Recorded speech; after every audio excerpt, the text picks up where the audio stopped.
is slogging toward her through the wet sand, looking as though he has something urgent to tell her. Irene! He's close enough now for her to see him clearly. The silvering hair, the brown eyes.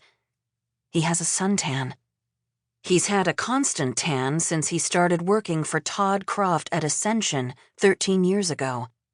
Their friends used to tease Russ about it, but Irene barely noticed, much less questioned it. He was on business in Florida and Texas. The tan seemed logical.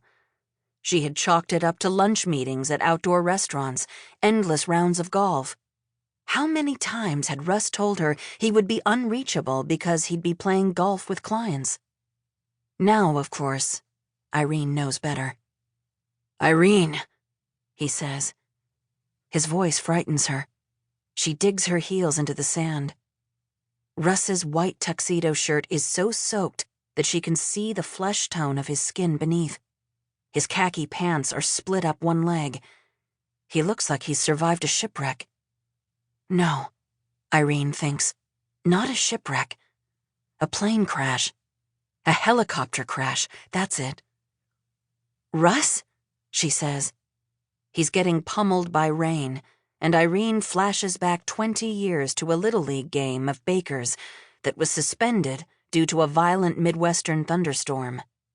All the parents huddled in the dugout with the kids, but Russ, in a show of gallantry, ran out onto the field to collect the equipment.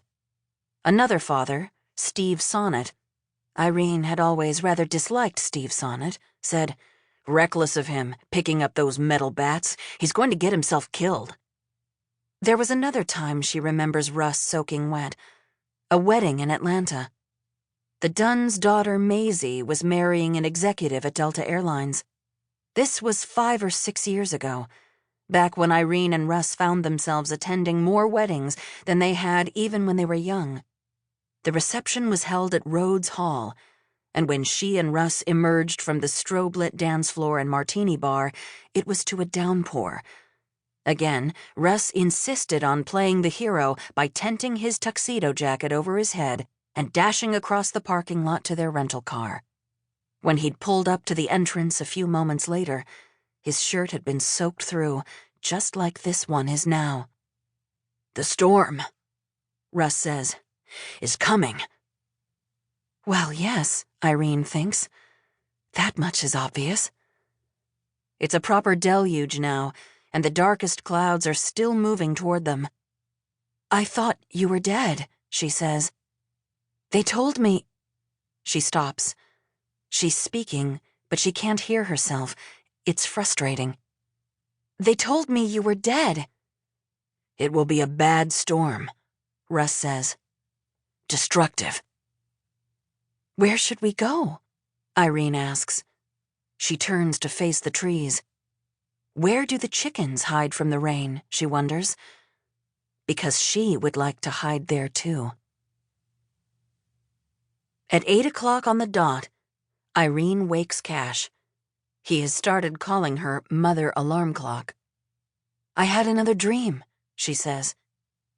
Cash props himself up on his elbows in bed. His blonde hair is messy and he's growing a beard. He hasn't shaved since they left the island. Irene has put him in the grandest of her 5 guest rooms, the Excelsior Suite, she calls it. It has dark, raised panel walls with a decorative beveled edge at the chair rail and an enormous Eastlake bed with a fringed canopy. There's also a stained glass transom window that Irene got for a steal at a tiny antiques shop in Solon, Iowa, and a silk Persian rug in burgundy and cream that Irene had purchased from a licensed dealer in Chicago. She'd thought Russ might veto a 5-figure rug, but he told her to go ahead, get it, whatever made her happy. Irene's favorite piece in the room is a wrought iron washstand that holds a ceramic bowl edged in gold leaf. Above it hangs a photograph of Russ's mother, Millie, as a young girl in Erie, Pennsylvania in 1928. Irene remembers the joy and pride she'd felt in refurbishing this room.